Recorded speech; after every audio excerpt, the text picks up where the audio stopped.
Hi everyone. Today I'm making some homemade ice cream and I thought this would be a good opportunity to review some customary and metric measurements. So I have a gallon here and it's about a half a gallon left.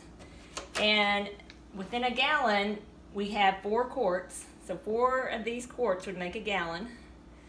And then in the quart, 2 pints would make up a quart. So I have these 2 pints here. And then remember, in each pint we have 2 cups. And I didn't have a cup measurement, but I do have these here that are actually half cups. So remember, a cup has 8 fluid ounces, and these half cups here have 4 fluid ounces. So if I put these together, then I would have 1 cup, and we know that pints have 2 cups. So it would take 4 of these to make up a pint. So cups have 8 fluid ounces, these have 4, so these are half cups. And then one other thing, this one I noticed it was measured in liters. So this was actually 3 liters, and that's our metric system for measuring liquid. So we know that there are 1,000 milliliters in 1 liter. So since this has 3 liters, then we could just multiply 3 times 1,000 to get 3,000 milliliters. So that's how much would be in this water jug. And so I think that was pretty much all the liquid measurements I wanted to remind you of. But then also, this ice cream recipe has sugar in it. And if this were full, it would be 4 pounds of sugar. So remember, there are 16 ounces in 1 pound. So since I have 4 pounds, this is going to be a question that I want you to answer on the form. How many ounces of sugar would 4 pounds be? So that's one thing that I want you to answer. How many ounces would 4 pounds be?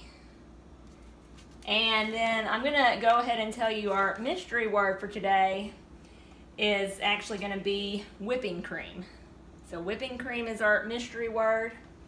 And then I came up with just a little problem that we're going to go over that kind of involves the recipe for this ice cream.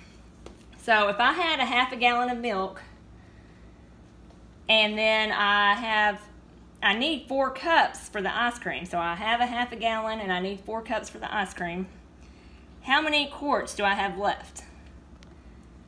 So I want you to think about this. If I have 1/2 gallon of milk and then I have 4 cups for the ice cream, how many quarts do I have left?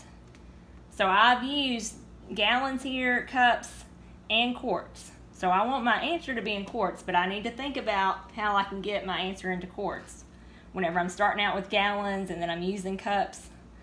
So if you think you can solve this on your own, go ahead and do that. You can pause the video, and with your composition notebook, you can work out this problem, and then unpause the video and check your answer.